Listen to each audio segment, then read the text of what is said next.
할렐루야. 오늘도 말씀 가운데 나오신 여러분을 주님의 이름으로 환영하고 축복합니다. 우리 이 시간 사도신경으로 우리의 신앙을 고백하시면서 예배를 시작하도록 하겠습니다. 사도신경 고백하겠습니다. 전능하사 천지를 만드신 하나님 아버지를 내가 믿사오며 그 외아들 우리 주 예수 그리스도를 믿사오니 이는 성령으로 잉태하사 동정녀 마리아에게 나시고 본디오 빌라도에게 고난을 받으사 십자가에 못 박혀 죽으시고 장사한 지 사흘 만에 죽은 자 가운데서 다시 살아나시며 하늘에 오르사 전능하신 하나님 우편에 앉아 계시다가 저리로서 산 자와 죽은 자를 심판하러 오시리라. 성령을 믿사오며 거룩한 공회와 성도가 서로 교통하는 것과 죄를 사하여 주시는 것과 몸이 다시 사는 것과 영원히 사는 것을 믿사옵나이다. 아멘. 우리 이 시간 함께 찬송가 19장 찬송하는 소리 있어 함께 찬양하겠습니다. 찬송가 19장입니다. 찬송하는 소리 있어 사람 기뻐하도다. 하늘 아버지의 이름 거룩거룩하도다. 세상 사람 찬양하자. 거룩하신 하나님께 할렐루야 할렐루야 할렐루야 아멘. 하나님의 나라 권세 영원토록 있도다. 하나님의 영광 나라 거룩거룩하도다. 하늘 보좌 계신 주님 세상 주관하시도다. 할렐루야 할렐루야 할렐루야 아멘. 하나님의 크신 섭리 그 뜻대로 되도다. 우리 아버지의 뜻은 거룩거룩하도다. 주여 속히 임하셔서 기쁜 날을 주옵소서. 할렐루야 할렐루야 할렐루야 아멘. 아멘. 잠시 기도하겠습니다.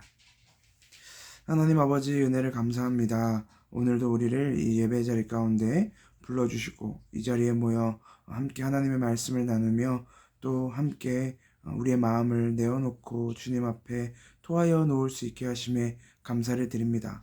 하나님 아버지, 우리가 매일매일의 삶 가운데 때로는 어려움을, 또 때로는 고난을, 때로는 곤비함을 경험합니다. 하나님 아버지, 이것이 왜 믿는 자들에게, 왜 그리고 나에게 일어나야 하는지 때로는 괴롭고 슬플 때도 있습니다.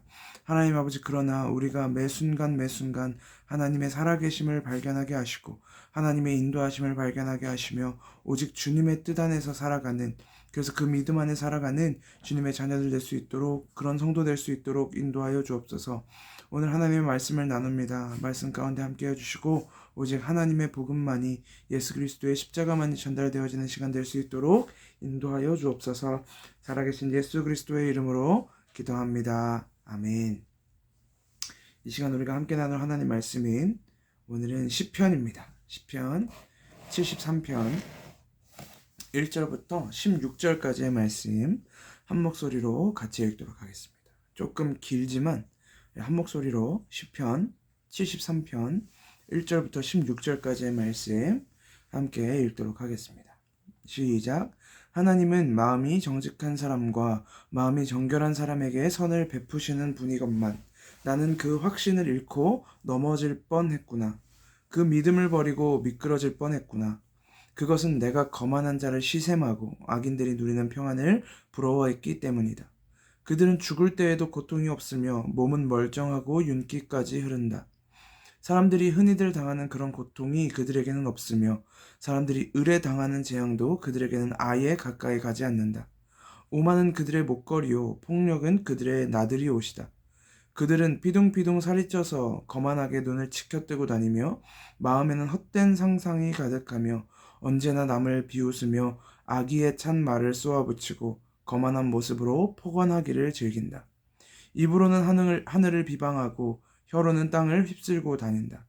하나님의 백성마저도 그들에게 홀려서 물을 들이키듯 그들이 하는 말을 그대로 받아들여 덩달아 말한다. 하나님인들 어떻게 알 수 있으랴? 가장 높으신 분이라고 무엇이든 다 알 수가 있으랴 하고 말한다. 그런데 놀랍게도 그들은 모두 악인인데도 신세가 언제나 편하고 재산은 늘어만 가는구나. 이렇다면 내가 깨끗한 마음으로 살아온 것과 내 손으로 죄를 짓지 않고 깨끗하게 살아온 것이 허사라는 말인가? 주님께서는 온종일 나를 괴롭히셨으며 아침마다 나를 벌하셨습니다. 나도 그들처럼 살아야지 하고 말했다면 나는 주님의 자녀들을 배신하는 일을 하였을 것입니다. 내가 이 얽힌 문제를 풀어보려고 깊이 생각해 보았으나 그것은 내가 풀기에는 너무나 어려운 문제였습니다. 아멘. 오늘부터 본문은 요한복음을 잠시 중단하고 시편 말씀으로 넘어왔습니다. 시편으로 오자마자 묵상하게 되는 말씀이 한편으로는 굉장히 심오하고 또 한편으로는 굉장히 현실적입니다. 오늘 본문을 그냥 읽기만 해도 굳이 더 설명하거나 이야기를 할 필요 없이 많은 성도님들의 고개가 아마 끄덕거려지셨을 것이라고 생각이 됩니다. 왜 악인은 항상 형통하고 의인은 고통받는가에 대한 우리 안에 일어나는 씨름입니다. 물론 이 시는 다윗이 작성한 시는 아닙니다. 이 시는 아삽이라는 사람이 쓴 시죠. 그런데 다윗도 이런 종류의 시들을 꽤나 많이 썼거든요. 다른 시편에서도 아삽도 썼고, 그리고 우리도 매일같이 이런 신세 한탄을 하나님께 하게 된다는 것입니다.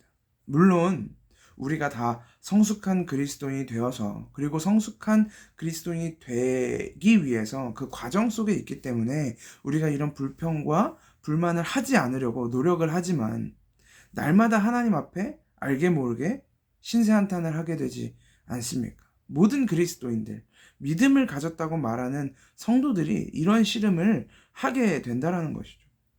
오늘 이 시편 기자는 4절부터 노골적으로 악인들이 어떤 방식으로 형통하게 되는가에 대해서 늘어놓기 시작합니다. 죽을 때에는 고통이 없고 몸이 멀쩡해서 윤기까지 흐른다고 이야기하죠. 사람들이 당하는 고통이 그들에게는 없다고 이야기합니다. 사람들이 을에 당하는 재앙도 그들은 경험하지 않는다고 합니다. 그러다 보니까 그들이 당연스럽게 교만해지고 폭력적이게 되고 살이 찌고 거만하고 마음에 헛된 상상을 하고 남을 비웃고 하늘을 비방한다고 말합니다. 더 나아가 11절을 보면 하나님을 비방하기까지 하죠. 하나님을 조롱하는 말까지 서스름없이 하기 시작합니다. 이런 인간들이 세상에서 잘 살고 있는 모습을 보면 내가 이렇게 사는 것이 도대체 무슨 의미인가 허탈할 수 있습니다. 오늘 이 시편의 기자도 13절을 보면 내가 깨끗한 마음으로 살아온 것과 내 손으로 죄를 짓지 않고 깨끗하게 살아온 것이 모두 허사라는 말인가? 라고 신세한탄을 하고 있지 않습니까? 이것이 형통한 악인들을 바라보는 우리의 슬픔, 그리고 우리의 괴로움, 그리고 우리의 허탈함인 것입니다. 그러나 저는 오늘 이 말씀을 다시 한번 묵상하면서 저의 위치를 한번 생각해 보게 되었습니다. 나는 이 성경 본문에서 악한 자의 위치에 서 있는가? 아니면 의인의 자리에 앉아 있는가 하는 저라는 사람에 대한 근본적인 고민을 한번 해보았습니다. 오늘 시편의 기자는 아까 잠시 전에 방금 한 번 더 읽어드렸었지만 13절에서 이렇게 한탄을 합니다. 내가 깨끗한 마음으로 살아온 것과 죄를 짓지 않고 깨끗하게 살아온 것이 모두 허사라는 말인가? 오늘 시편 73편에서 그리고 성경에서 정의하고 있는 의인이라는 사람이 이런 사람이라면, 이런 종류의 사람이라면 저는 의로운 자가 아니라는 사실을 오늘 말씀을 통해 깨닫게 되는 것입니다. 제가 의인이 아니라면, 제가 이 시편의 기자처럼 의인이라고 당당하게 말할 수 있는 존재가 아니라면, 저는 오늘 시편 기자가 노래하는 한탄과 괴로움의 노래를 함께 부르는, 이 시편의 저자와 함께 노래를 함께 하는 중창단이 아니라, 이 사람이 지금 노래하고 있는 이 내용, 그토록 증오하고 원망하는 그 악인의 자리에 제가 있을 수밖에 없다라는 것입니다. 깨끗한 마음으로 살기는커녕 하루가 멀다 하고, 아니 1시간 멀다 하고, 하나님 앞에 합당하지 못한 일들만 찾아서 하는 저의 모습이 폭로됩니다. 로마서 1장 28절 이하에 기록되고 있는 인간 본연의 모습, 하나님 두기를 싫어하고 모든 불의와 추악, 탐욕, 악의가 가득한 삶이 바로 저의 삶이라는 것입니다. 그리고 아마도 이것은 비단 저의 인생뿐만이 아니라 이 땅에 살아가고 있는 모든 믿음의 성도들의 삶일 것이라고 생각됩니다. 성경은 이렇듯 매 순간 우리의 위치를 밝혀냅니다. 때로는 치욕스러울 정도로, 그리고 노골적으로 우리의 위치를 계속해서 드러냅니다. 이 시편의 노래는 의인처럼 살아가는 우리들에게 주는 위로와 공감의 메시지가 아니라 우리를 향해 던지는, 너희가 지금 이러한 삶을 살고 있는 거야 라는 성경의 고발이며 폭로인 것입니다. 이 노래를 부르는 나의 위치가 뒤바뀌었을 때, 노래를 부르는 자가 아니라 노래를 듣고 있는 사람, 이 노래의 주인공이 나구나 라는 것이 환히 밝혀지고 나야 내가 하나님 앞에 무지한 죄인이라는 것이 고백되어지고 나서야, 그때부터야 우리의 노래가 바뀌어질 수 있는 것입니다. 배고프지 않은 자의 배부름이 죽기까지 배고팠던 사람의 배부름보다 더 감사할 수 없습니다. 목마르지 않은 자의 갈증과 목마른 자의 갈증은 비교할 수도 없는 것입니다. 죽음도 모르면서 생명을 노래하는 것은 결코 죽었다가 살아난 자들의 노래보다 아름다울 수 없는 것처럼, 자신의 죄와 사망을 깊이 경험한 자들에게 주어지는 은혜는 자신의 죄와 사망, 악을 모르는 자들에게 주어진 은혜보다 더 감격스러울 수밖에 없는 것입니다. 그래서 사도 바울은 자신의 서신서에서, 자신의 편지에서 자기의 신앙 고백으로 나는 죄인 중에 괴수다라고 말하기도 하고, 죄가 더한 곳에 은혜가 넘쳤다라고 성경을 통해 고백합니다. 우리는 반드시 이 고통스럽고 참담한 고백의 과정을 거쳐야 합니다. 그 후에야, 이 과정을 거친 후에야 비로소 우리는 온전한 찬양의 고백을 내어놓을 수 있을 것입니다. 오늘 우리가 읽은 본문에는 없지만 바로 다음 절에 이어지는 이 반전과 은혜의 고백이 바로 그것입니다. 17절입니다. 그러나 마침내 하나님의 성소에 들어가서야 악한 자들의 종말이 어떻게 되리라는 것을 깨닫게 되었습니다. 하나님의 성소에 들어간 사람들, 하나님의 은혜의 집에, 그 영광의 집을 경험하는 사람들은 하나님의 그 사랑과 은혜를 비로소 깨닫게 됩니다. 그 노래가 바로 나의 노래였고, 그 노래에서 이야기하는 악인이 바로 나였고, 그런데 이런 악인조차 하나님이 구원하셨고, 그 은혜 안에 거하지 못하는 자들이 당할 최후의 심판으로부터도 나는 구원받았구나. 이 사실을 그 성전 안에서, 하나님과 함께 머무는 그 성소 안에서 발견하게 되는 것입니다. 그래서 찬양할 수 있게 되는 것입니다.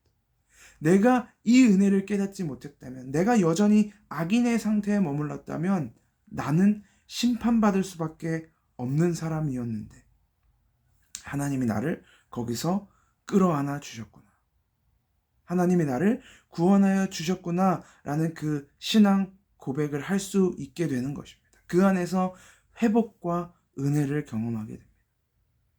악한 자들이 당할 멸망의 노래를 부르면서도 결과적으로 그 멸망의 노래는 저의 노래였음에도 불구하고 우리가 찬양할 수 있는 이유, 기뻐할 수 있는 이유는 주님께서 오늘도 나와 함께 하신다라는 믿음 때문이며 나를 이 악에서부터 악인의 위치로부터 의인의 자리로 옮겨 놓으신 예수 그리스도의 십자가 하나님의 사랑 때문인 것입니다. 하나님은 이스라엘 백성들이 출애굽을 한 이후에 성소를 지으라고 명령하셨습니다. 하나님의 영광이 머물렀던 곳이 바로 이 성소입니다. 우리의 죄를, 이스라엘 백성들의 죄를 사하여 주겠다고 약속하시고 다시금 정결하게 해주셨던 장소가 바로 이 성소였습니다. 하나님이 너희와 함께 하겠다, 내가 이곳에 거하겠다라고 말씀하셨던 곳이 바로 성소입니다. 그리고 마태복음 1장에서 예수 그리스도를 통해 임마누엘의 하나님을, 내가 이제는 언제나 너희와, 어디서나 너희와 항상 함께 하겠다는 약속을 성취하시고 신실하게 이루신 분이십니다. 예수 그리스도를 통해서. 그래서 그 성소에 들어갈 때에야 우리가 하나님의 인도하심을 발견할 수 있게 되는 것입니다.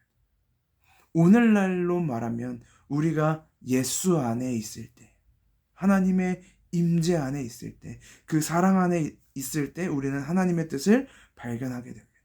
예수님이 약속하셨던 그 보혜사 성령 하나님께서 오늘도 살아계셔서 우리 안에 계시기 때문에 그 성령과 함께 거하는 성도는 하나님의 뜻을, 하나님의 인도하심을 마침내, 오늘 시편 기자가 이야기하는 것처럼 마침내 깨닫게 되는 것입니다. 시편 기자의 결론적 고백과 같이 하나님 안에 거하는 우리는 이제 악인의 모습에서 멀어집니다. 그리고 우리의 시선도, 우리의 고백도 악인의 모습에 치우치지 않습니다. 우리는 그들에게 마음을 두지 않습니다. 더 이상 그들의 포악함과 그들이 하는 자랑거리, 그들의 조롱과 모욕 때문에 괴로워했던 것에서부터 멀어질 수 있습니다. 내가 바로 하나님을 모욕하던 자였고 내가 포악하던 자였으나 그런 나조차도 예수 그리스도 안에서 구원하신 하나님의 뜻을, 그 사랑을 발견하였기 때문에 이제는 그 안에 담긴 은혜만을 찬양하고 은혜에만 영광 돌릴 수 있게 되는 것입니다. 그런 자들로 변화된 것입니다. 우리의 슬픔이 기쁨으로, 우리의 애가가 기쁨의 찬양으로 변화되는 것입니다. 하나님이 우리를 찾아오셔서 우리의 손을 붙들고 구원하여 끌고 가실 때 비로소 우리는 하나님을 바라보는 자들로 변화되어 갈 것입니다. 우리 안에 오늘도 살아계신 하나님을 발견하면서 살아가고 계십니까? 알고 있습니다. 이것이 너무 쉽지 않다는 것을 알고 있습니다. 매일의 고단과 피로의 끝에서 하나님을 붙들고 하나님이 선하시다라는 것을 믿으며 의지한다는 것이 생각보다 너무나 큰 믿음을 요구하고 있습니다. 우리 모두가 다 이 요구하시는 큰 믿음 앞에 넘어집니다. 그래서 때로는 또 원망과 절규와 고통의 신음소리를 내어놓기도 합니다. 그러나 그럼에도 불구하고 우리가 붙들어야 하겠다고 말하는 이 믿음조차도 우리가 만들어가는 것이 아니기 때문에, 내가 만들어가는 게 아니기 때문에, 우리가 우리의 힘으로 이 굳은 살을 만들어내는 것이 아니기 때문에 이 믿음을 오늘도 우리 안에 살아계신 하나님이 더 견고하게 만들어가고 계시기 때문에 하나님에게 우리의 인생을 맡겨보시기를 소망합니다.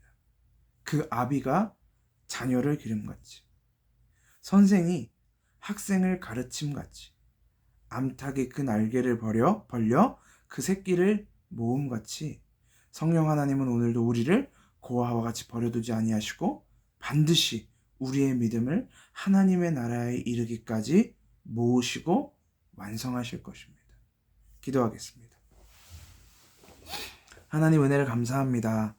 오늘 우리가 시편 기자의 이 노래를 통하여 우리가 처해진 이런 환경, 우리의 어려움에 대해서 잠시 묵상해 보았습니다.